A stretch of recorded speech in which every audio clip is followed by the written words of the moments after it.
현대사회에서 새로운 질병 가운데 하나가 외로움이라고 합니다.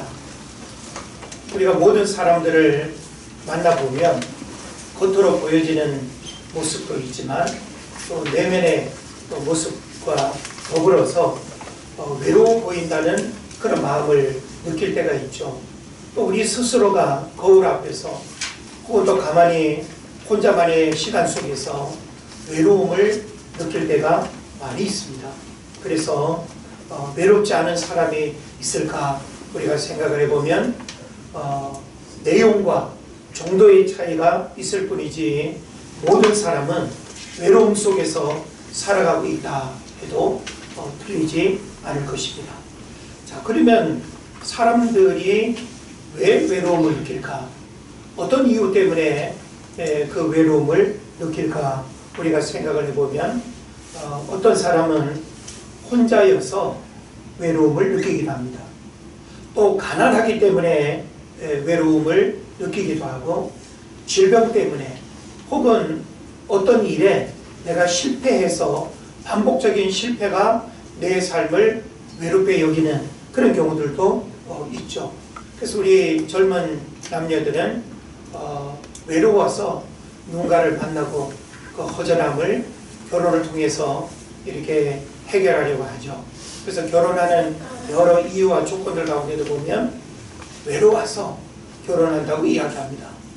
그런데 외로워서 결혼한 두 사람이 시간이 지나서 그 외로움을 극복하지 못하고 그 내면의 그 외로움이 이혼을 하게 되는 그런 경우들도 참 아이러니하게 분명히 있습니다. 그래서 사람마다 이 외로움의 문제들을 가지고 살아가는데 이 외로움을 현대인의 질병이라고 언급을 한다라고 하는 것이죠. 그래서 특히 오늘 같은 날씨는 참 이렇게 문 밖을 나서기가 많이 이렇게 불편하고 어려운데 우리가 추우면 외로움을 더 느끼기도 하죠.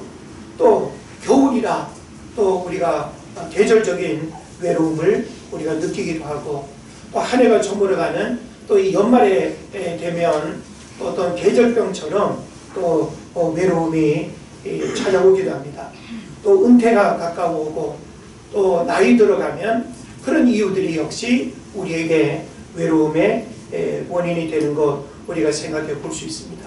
그러면 목회자는 외롭지 않을까요? 또 여기 앉아있는 우리 그리스도인들은 이런 외로움으로부터 자유롭고 나에게는 더 이상의 세상적이고 육신적이고 인간적인 그런 외로움이 없다고 그렇게 말할 수 있을까요?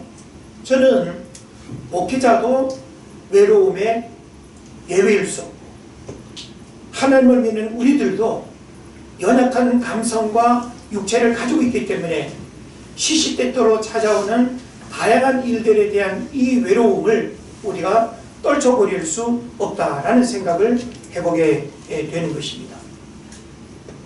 저도 순간순간 외로움을 느낄 때가 있어요. 사랑하는 아내가 있고 자녀들이 있고 여러분을 끊임없이 만나고 수많은 사람들을 만나는데도 불구하고 집에 들어가서 분명히 가족들의 웃음소리가 있고 대화가 있는데도 불구하고 그 내면에 그 누구도 해결할 수 없고 또 말할 수 없는 그런 어떤 외로움이 우리에게 찾아오기도 하는 것입니다. 그래서 오늘 우리는 이 외로움의 문제를 하나님 앞에서 어떻게 극복할 것인가? 단순히 우리가 심리적이고 혹은 정서적이고 감정적인 어떤 문제로만 이 외로움을 우리가 바라볼 것이 아니라 신앙생활을 하고 있는 우리에게도 이런 외로움이 하나의 문제가 된다고 한다면 한 해가 저물어가는 연말 또 성탄의 계절을 맞이해서 우리는 이 외로움의 문제들을 어떻게 극복해야 될 것인가 라고 하는 사실을 여러분과 좀 나누려고 합니다. 제가 여기 고립의 시대라고 하는 책하고를 들고 나왔는데 제가 요 사이 이 책을 읽으면서 참 이 외로움이라고 하는 문제가 우리 사회에 얼마나 심각한 현대인의 질병인가라고 하는 사실을 굉장히 깊이 있게 공감하면서 이 문제를 사회적으로, 국가적으로, 그리고 신앙적으로 우리가 이렇게 접근해서 해결하지 않으면 이 외로움이라고 하는 하나의 감정이 죽음에까지 이르고, 그리고 또 사회적인 문제로, 그리고 국가적으로, 경제적으로도 엄청난 손실을 가져온다라고 하는 것을 아주 굉장히 과학적인 논증을 통해서 이야기를 하고 있습니다. 이 노리너 허츠라고 하는 이 저자는 경제학자예요. 영국에서 가장 영향력 있는 경제학자인데, 이 책의 뒷부분을 보면 이런 표현을 하고 있습니다. 세계적인 정치 경제학자 노리너 허츠, 코로나 이후 인류에게 가장 시급한 화두를 던지다. 그러면서 소외된 저소득층이 왜 트럼프와 히틀러를 지지했을까? 아이비리그 학생들이 표정 읽는 법 강의를 듣는 이유는, 또 스마트폰 속 좋아요가 오히려 아이들의 공감 능력을 퇴화시킨다. 무엇이 기노동자를 별점평가로 목매게 만드는가? 비대면 기술 선진국 한국이 외로움 위기에 가장 취약할 수 있다. 뭐 등의 이제 표현들을 통해서 이 외로움의 이야기를 아주 구체적으로 펼치고 있습니다. 그래서 초연결 시대에 격리된 우리들이라는 그런 부제가 있어요. 우리는 지금 인터넷이라고 하는 이 매체가, 그죠? 세계를 하나로 묶었고 시간과 공간을 초월해서 우리의 생각과 우리의 감정과 우리의 모든 것들을 서로 이렇게 소통하고 나누는 이런 초연결 시대에 우리가 살아가고 있습니다. 그런데 초연결 시대에 격리된 우리들이라는 거예요, 부제가. 그래서 외로움은 전 세계적 문제라고 진단합니다. 그래서 영국은 2018년, 지금으로부터 몇 년 안 되지 않습니까? 근데 영국은 2018년도에 외로움부 담당 장관을 임명했어요. 우리는 그냥 외로움 하면 모든 사람들이 외로울 수 있는 거 아니야?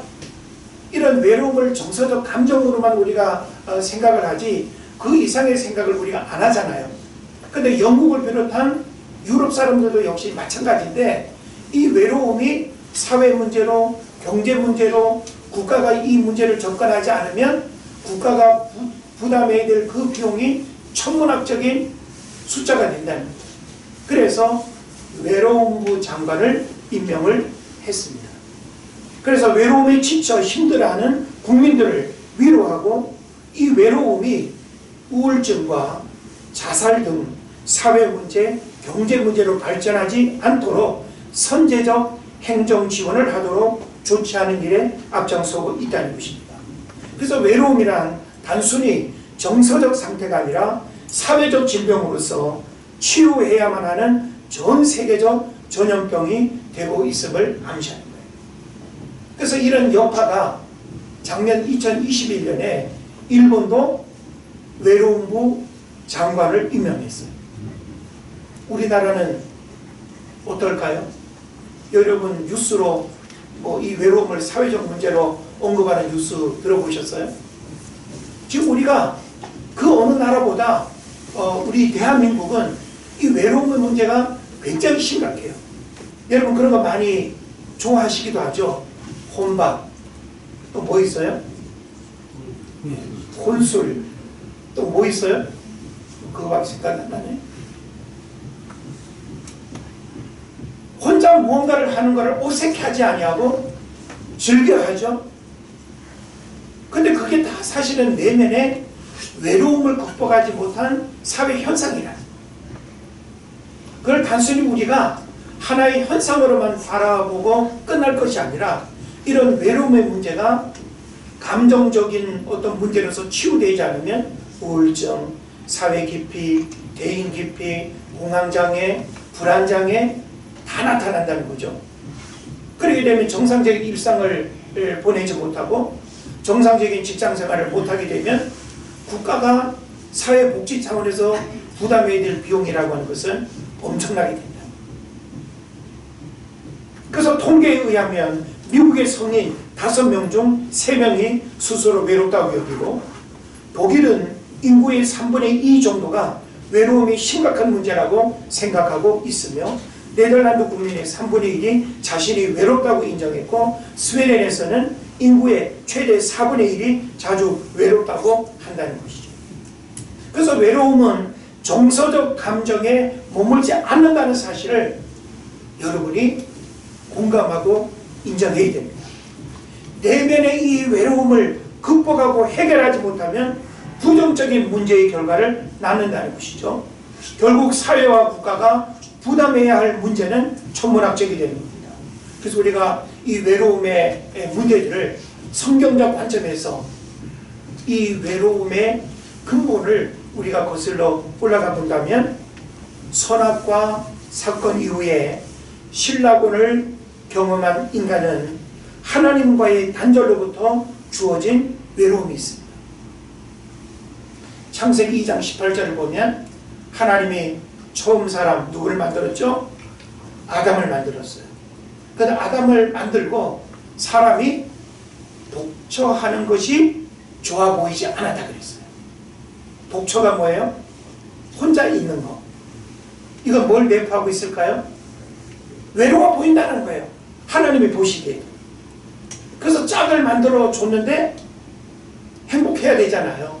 그런데 선악과를 따먹음으로 인해서 3가지의 관계 단절이 왔습니다. 하나님과의 관계 단절이 왔고, 사람과 사람과의 관계 단절이 왔고, 사람과 자연과의 관계 단절이 왔습니다.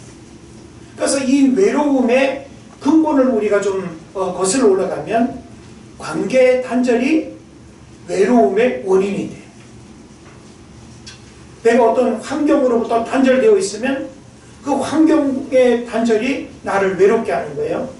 내가 이웃과 소통하지 못하는 관계가 단절되어 있다면 역시 외로운 거예요. 일본에는 히키코모리라고 해가지고 은둔형 외톨이가 큰 사회적 문제가 되고 있는 거 아시죠? 우리나라도 역시 마찬가지입니다. 방 안에서 나오진 않아요. 1년 동안 문 밖을 한 번도 나가지 않은 사람들이 엄청나게 많습니다.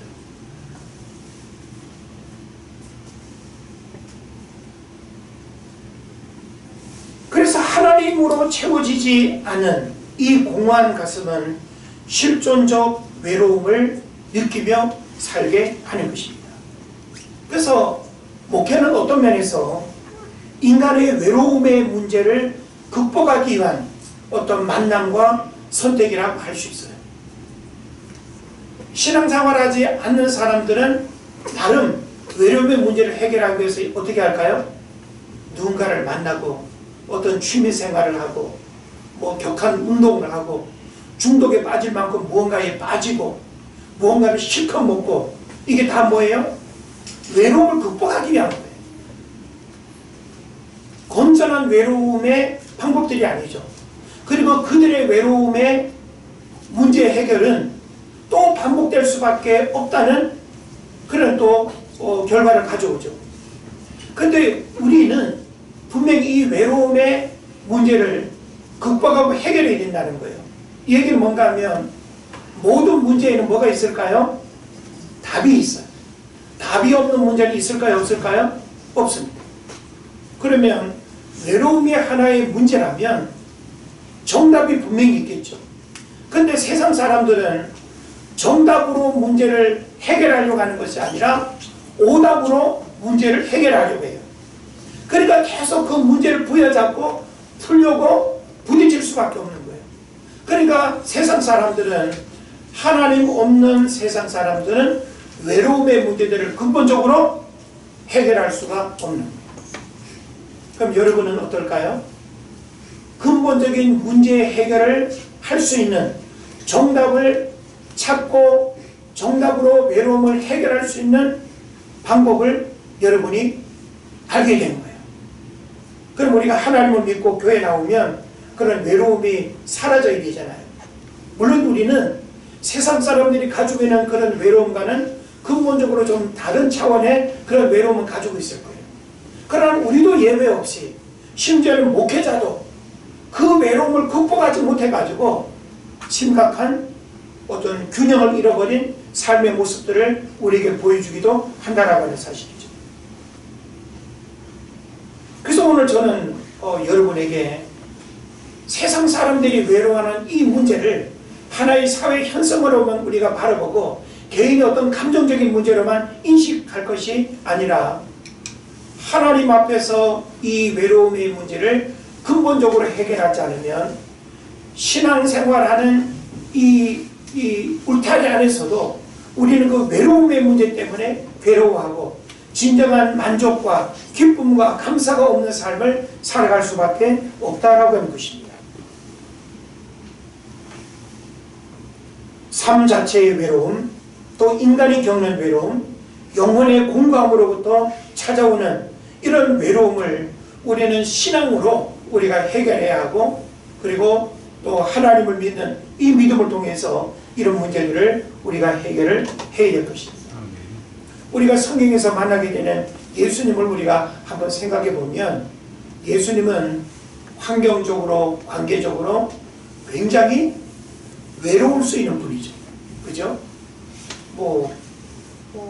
부부가 있는 것도 아니고, 부모는 있고 형제는 있지만 예수님과 함께 공감할 수 있는, 예수님의 마음을 함께 공유할 수 있는 그런 사람들이 주변에 있었나요?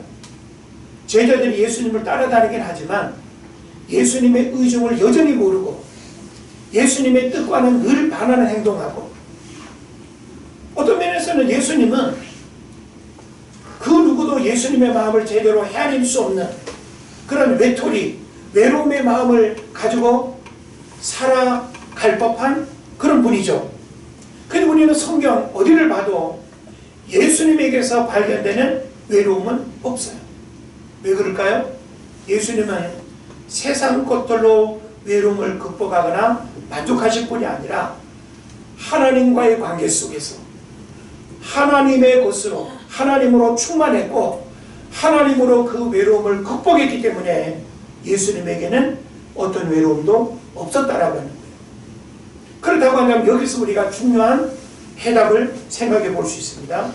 하나님과의 영적인 교통, 하늘로 만족하는 그 삶이야말로 오늘 우리가 느끼는 이런 외로움의 문제를 해결할 수 있다라고 하는 것입니다. 그래서 우리에게 찾아오는 이 외로움이란 소속감을 잃어버린 가엾은 영혼의 상태라고 정의할 수 있습니다. 소속감을 잃어버린. 그래서 오늘 우리가 본문에서 누가복음 18장, 19장을 읽었는데요. 두 구절을 읽긴 했습니다만은 앞의 내용부터 우리가 좀 살펴본다면 바로 삭개오에 대한 이야기죠. 자, 삭개오 어떤 문제를 가지고 있는 사람일까요? 오늘 제가 지금 여러분에게 지금 계속 강조하고 있는 이 외로움의 문제를 심각하게 질병으로 가지고 있는 사람이 지금 삭개오가 되는 것입니다. 그런데 이 삭개오의 외로움은 두 가지의 소속감을 상실했기 때문에 찾아온 거예요. 두 가지의 소속감 뭘까요? 하나는 로마 제국의 세리로서 유대 민족을 수탈한 삭개오는 민족적 소속감을 상실했기 때문에, 아까 제가 말씀드렸죠. 모든 외로움의 근본은 관계의 단절로부터 온다 그랬어요. 근데 같이 더불어 살아가기는 하는데 이웃과 소통해요? 안 해요? 안 해요.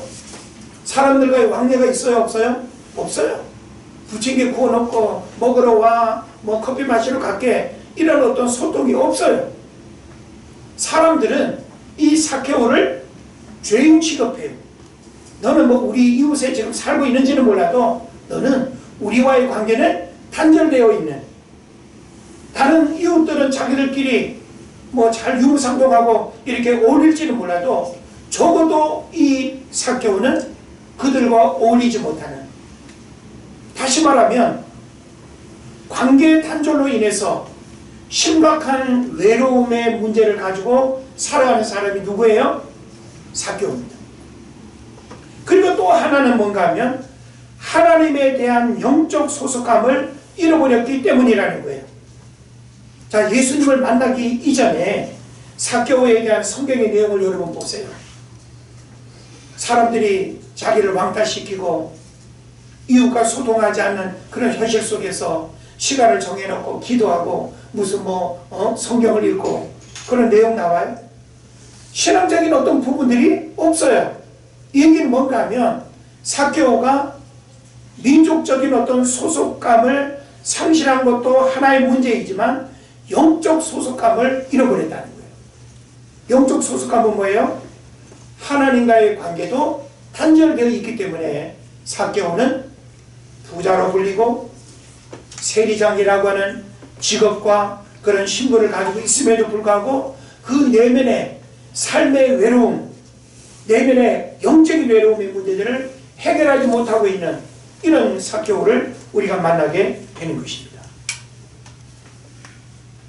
그런데 이런 외로움 속에 살아가는 삭개오가 누굴 만나게 되죠? 예수님을 만나게 돼요. 근데 이것은 삭개오가 선택하는 만남이 아니에요. 삭개오는 그냥 지나가는 예수님을 한번 그냥 이렇게 보기만을 원했지, 내가 오늘 이 예수님을 꼭 만나야 되겠다는 이런 절박한 마음, 외로움을 극복하기 위한 목적으로 예수님을 만나기를 원하는 그런 마음이 삭개오에게는 없었어요. 남들보다 키가 작았습니다. 그리고 돌 무화과 나무에 올라갔습니다. 그런데 수많은 사람들 숲에 쌓여있던 예수님이 그 사람들을 해치고 나무 위에 올라가 있는 삭개오 자신에게로 예수님이 오고 계셔요. 어떤 대화들이 오고 가는지 여러분 잘 아시죠?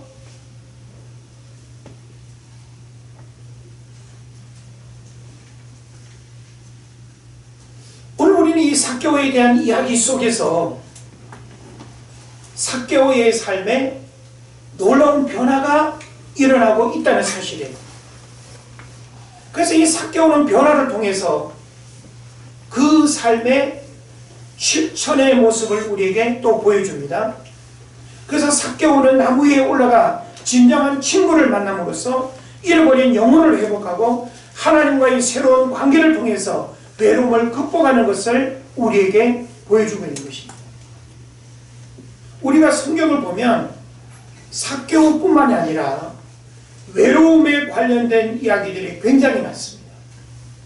물론 우리도 순간순간 그 외로움이라고 하는 심각한 정서적 감정에 사로잡혀서 힘들어하고 그 외로움을 떨쳐버리고 극복하기 위해서 우리가 힘쓰고 애썼던 그런 시간들이 분명히 있을 거예요. 자, 근데 우리가 성경을 보면 구약에서 어떤 외로움의 인물들을 만날 수 있는가 하면 요셉. 자, 요셉이 형들에게 애굽으로 팔려간 이후의 상황들을 여러분 한번 생각해 보세요. 외롭지 않았을까요? 형들로부터 버림받았습니다. 원치 않은 갑작스러운 삶의 변화가 왔어요. 더 이상 부모 형제를 만날 수 없는 그런 상황이 주어진 거예요. 그러면 심리적으로 뭐가 찾아올까요? 외로움이 찾아오죠. 여러분, 가족과의 단절, 내가 부모 형제를 만날 수 없는 그런 어떤 환경에 여러분 머물러 있다면 외로울까요? 외롭지 않을까요? 외롭죠. 저도 20대 초반 군에 갔을 때 군복무라고 하는 것은 당연히 그 나이에 주어지는 의무이고 받아들여야 함에도 불구하고 고향을 등지고 부모 형제를 떠나서 저 강원도 깊은 전방부대에 가 있을 때 주변에 부대 안에는 다양한 군인들이 있음에도 불구하고 그 내면에 그 외로움이라고 하는 것은 다른 사람들이 해결해 줄 수가 없는 거예요. 그래서 그 그리움의 마음을 편지로 쓰고, 편지밖에는 저희 때는 없었죠. 편지 가는데 3일, 오는데 3일, 빨라요. 또 저는 야곱을 생각해 봅니다. 야곱도 원치 않게 장자권과 축복권을 취함으로 인해서 외삼촌 라반의 집으로 가게 됐죠. 가는 여정 20년이라고 하는 시간 동안 그에게 주어졌던 삶의 시간들, 불안한 마음으로 고향으로 돌아오는 그 시간들 외롭지 않았을까요? 그 외로움을 극복하기 위해서 몸부림쳤던, 심지어는 4명의 자녀와 12명의 자식들을 뒀음에도 불구하고 이 야곱에게도 심각한 외로움이 있었습니다.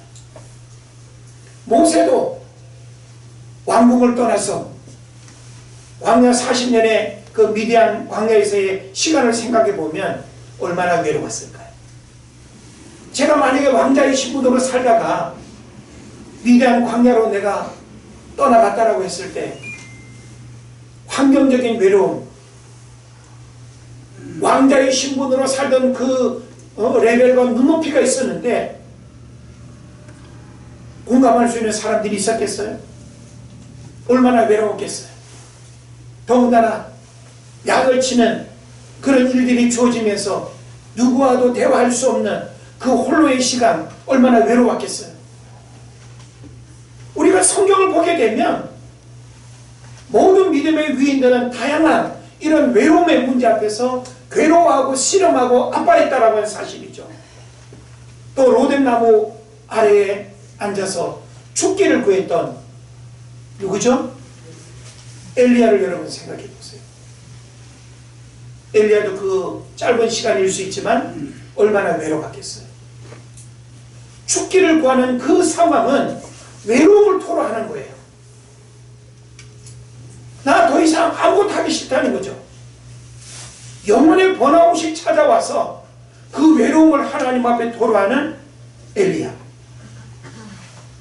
더 나아가서는 바벨론 포로 백성들 70년 동안 바벨론 포로로 살고 있는 그 이스라엘 백성들 어땠을까요? 고향을 등진 차원이 아니라 고국이 사라졌어요. 그냥 민족만 흩어져서 유랑하고 포로로 잡혀서 지금 살고 있는 거예요. 그 외로움이라고 하는 것은 이루 말할 수가 없는 것입니다. 우리가 신약 성경을 보게 되면 오늘 본문 삭개오를 비롯해서 사마리아 수가성 여인, 뭐가 문제였죠? 결혼을 6번이나 하고 7번째 남편을 데리고 지금 살고 있음에도 불구하고 그 내면에 이런 외로움의 문제를 극복하지 못하고 있는 불쌍한 한 여인을 우리가 바라보게 되는 거예요. 믿습니까? 네. 또 니고데모 밤중에 예수님을 찾아와서 그 영혼의 외로움, 어떻게 하면 내가 영생을 얻을 수 있을까에 대한 그 내면의 외로움의 문제들을 예수님을 찾아와서 대화를 나눕니다. 또 나사로와 누이들, 또 성탄의 계절에 우리가 만나게 되는 들에서 양을 치던 목자들, 다 어떤 사람들이에요? 외로운 사람들입니다. 사도 바울은 외롭지 않았을까요? 사도 바울의 그런 복음 전도 사역으로 우리가 살펴보면 사도 바울도 굉장히 외로웠어요. 우리가 성경을 보게 되면 사도 바울은 동역자들이 굉장히 많았죠. 믿음의 동역자들이 서신 말미에 보면 누구누구에게 문안 인사하는 내용들로 쭉 열거되지 않습니까? 혼자가 아니었어요. 그럼에도 불구하고 사도 바울도 순간순간 그 외로움의 상황들이 분명히 있었다라고 하는 것이죠.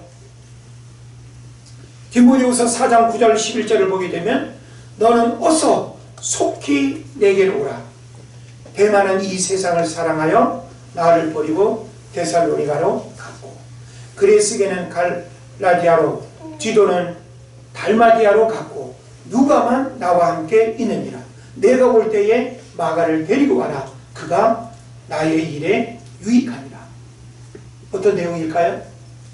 지금 외로움 가운데 있는 이 사도 바울이 단순히 어떤 정서적이고 감정적인 외로움 때문에 누군가를 오라고 하는 것이 아니라 나도 인간이기 때문에 내 안에 찾아오는 이 외로움으로 사역하는 이 일에 함께 동역할 수 있는 그 인물들을 끊임없이 초청하고 부르는 것을 우리가 보게 되는 것입니다.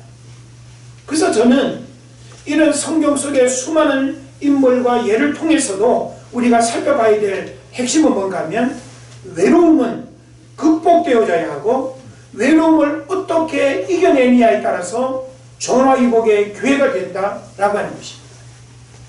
그래서 헬레나 웬이라고 하는 영성신학자는 영적 외로움은 신께로 향하는 발돋움의 기회라고 이렇게 표현합니다.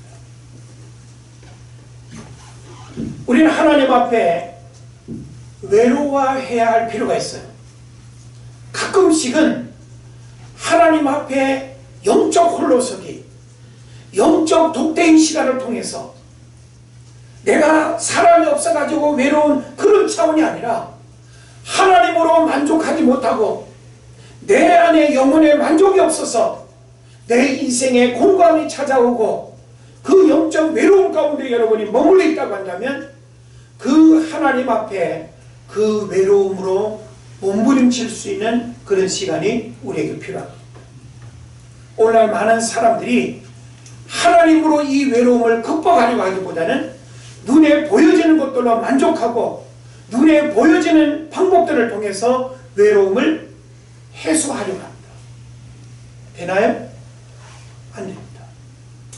또 먹어야 되고 또 마셔야 되고 또 누군가를 만나야 되고 또 어디를 가봐도 잠시뿐이지 세상적인 방법으로는 외로움을 해결할 수 없다는 거예요. 그러나 우리는 하나님으로 내 안에 충만한 은혜를 경험하고 우리 인생의 그 공허한 빈자리를 하나님으로 채우고 만족하게 될 때 우리는 군중 속의 고독을 더 이상 우리가 느끼지 않을 것입니다. 우리는 감옥에 갇혀있는 혼자라고 하는 그 시간 속에서도 외롭지 않을 수 있어요. 그 비결이 뭘까요? 하나님의 영으로 충만하고 하나님과의 영적 소통을 하는 사람이라고 한다면 환경과 혹은 어떤 관계와 그런 걸 다 초월해서 얼마든지 영혼의 만족을 누릴 수 있다라고 하는 사실을 여러분 깨달으시길 바랍니다. 오늘 본문의 내용을 좀 더 구체적으로 봅시다. 누가복음 19장 1절로 10절에 본문을 자세히 읽어보면 삭개오가 외로움을 극복하는 과정을 세 가지 모습으로 우리에게 보여주고 있습니다. 먼저 3절 4절을 보면 그가 예수께서 어떠한 사람인가 하여 보고자 앞으로 달려가서 보기 위하여 들무화과 나무에 올라가니 하고 했죠. 이거 뭘 의미할까요? 세리와 죄인의 친구인 예수님을 알고 보기 위한 삭개오의 자의적인 선택에 의해 나무 위에 올라감으로써 시작이 되는 것입니다. 그 다음에 6절을 보면 급히 내려와 즐거워하며 영접하거늘.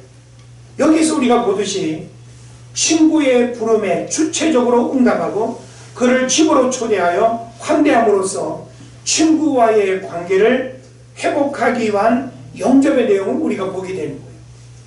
그러니까 예수님은 삭개오뿐만이 아니라 오늘 저와 여러분을 혹은 또 제자들을 어떤 관계로 바라보시는가 하면 친구처럼 바라보면서 친구와의 관계로 주님은 늘 우리에게 다가오신다.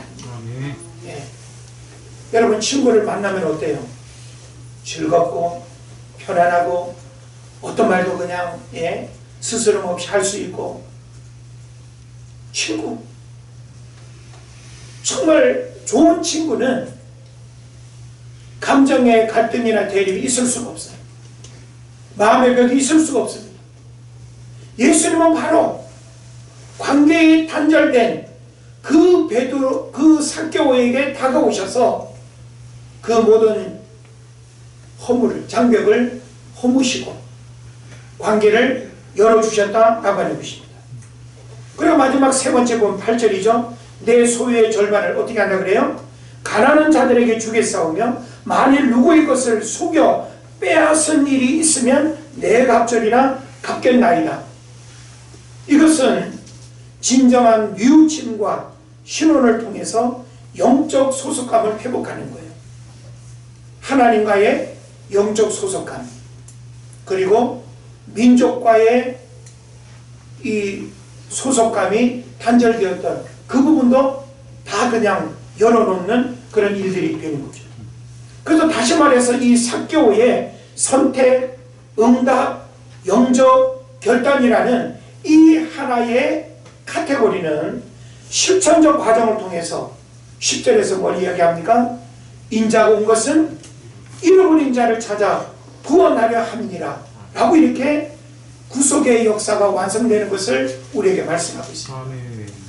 하나님이 저와 여러분을 구원하신 것은 어떤 상황으로부터 우리를 구원했을까요? 외로움의 시간 속에, 염려와 불안 속에, 근심 걱정 속에 살아가는 우리들을 하나님이 구원해 주신 줄로 믿습니다. 아멘. 이 성탄의 계절은 바로 우리가 겪었던 여전히 그 외로움 속에 머물러 있는 수많은 사람들을 예수님을 만나는 시간들을 통해서 더 이상 외롭지 않도록 수많은 사람들을 하나님께로 인도해야 될 줄을 믿습니다. 아멘. 이제 우리는 다음 주 성탄절이면서 마지막 2022년 송년주일로 맞이하게 되는 시간을 갖게 됩니다. 저와 여러분이 함께 예배하는 시간도 너무나 귀하고 복된 일이지만 성탄 감사의 예배를 드리는 다음 주일은 외로움 가운데 신음하며 살아가는 수많은 사람들을 하나님께로 인도해서 오직 예수님만이 우리의 진정한 외로움의 문제들을 해결할 수 있다는 사실을 여러분 기억하시고 그들과 함께 예배하는 은혜가 있기를 바랍니다. 제가 외로움이라고 하는 단어를 떠올려 보니까요, 가요 속에도 외로움을 달래고 외로움의 감정을 뭔가 이렇게 노래로 풀려고 하는 그런 기억들이 나더라고요. 그런 노래 가사들이. 그리고 우리 또 이 외로움 하면 아마 이 윤항기 작사 작곡 윤복희 노래에 여러분이라고 하는 이 노래를 아마 여러분 가장 많이 기억할 것 같아요. 그래서 오늘 제가 말씀의 제목도 그런 맥락에서 만약 내가 외로울 때면, 만약 내가 외로울 때면, 물론 괴로울 때면 이라는 말이지만 그 괴로움이 뭘 품고 있는 괴로움이겠어요? 외로움 때문에. 그래서 이 여러분이라고 하는 이 노래는 원래 원곡이 따로 있어요. 원곡을 여러분이 알고 부를 수 있다면 참 좋겠다는 생각을 하는데 그 원곡이 이런 가사입니다. 예수, 그가 시작이고 유일한 길이니까 내 앞에 안 보이고 캄캄할 때 그가 말씀하시길 내가 너의 지팡이가 되어줄게. 내가 누군가의 사랑이 필요할 때 그가 말씀하시길 내가 너의 사랑이 되어줄게. 그러니 웃고 나를 보렴. 내가 얘기해 줄 게 있어. 누구나 다 이 험한 길을 걸어간단다. 그러니까 나를 믿고 어깨를 펴렴. 여기서 너는 멈추지 마라. 지금이 시작이야. 바로 이 길이야. 이 길뿐이야. 우리 함께 저 높은 천국까지 씩씩하게 걸어가자. 예수, 그가 시작이고 길이며 오직 그 길뿐이란다. 이게 바로 여러분이라고 하는 이 노래가 가지고 있는 원곡 가사예요. 저는 단순히 세상적인 감정으로 콧노래를 그냥 부르고 내 감정을 달래는 차원에 머무는 것이 아니라 우리 모든 인생의 외로움의 문제는 하나님 앞에 나아가야만 하고 하나님을 만나야만, 예수 그리스도를 우리 마음속에 품어야만 근본적인 외로움을 해결할 수 있다는 것을 여러분 믿으시기를 바랍니다. 아멘. 그런 면에서 교회는 외로운 사람들의 모임으로 동병상련의 감정에 머물러 있어서는 안 됩니다. 너 외롭구나. 그래 나도 외로워. 우리 외로우니까 밥 먹자. 외로우니까 또 만나자. 외로우니까. 외로운 사람들끼리의 모임에만 머물러 있어서는 안 된다는 거예요. 교회는 이런 외로움의 문제들을 적어도 교회 안에 들어왔다고 한다면 먼저 믿은 우리들이 예수 그리스도를 통해서 해결하고 치유받았다고 한다면 여전히 그 외로움 가운데 있는 사람들을 예수님을 바르게 만나서 치유받는 역사들이 일어나도록 이끌어야 될 줄로 믿습니다. 시대적 질병인 이 외로움을 목회적 측면에서도 돌봄과 섬김을 통해서 치유하고 회복하는 일이 있어야 할 것입니다. 예배와 만남과 돌봄과 섬김이 외로움을 극복하는 통로가 되어야 할 것입니다. 그래서 무엇보다 삼위일체 되신 하나님만이 우리 인간의 모든 외로움을 해결해 주시는 분임을 알고 성탄의 계절에 이 땅에 오신 예수님, 바로 영적인 고독과 외로움을 해결해 주셨고 여전히 그 주님을 통해서 외로움을 해결할 수 있다는 사실을 여러분 생각하시고 그 하나님의 이름을 부르고 찾는 그런 은혜가 있기를 주의 이름으로 축원을 드립니다. 아멘. 기도하겠습니다.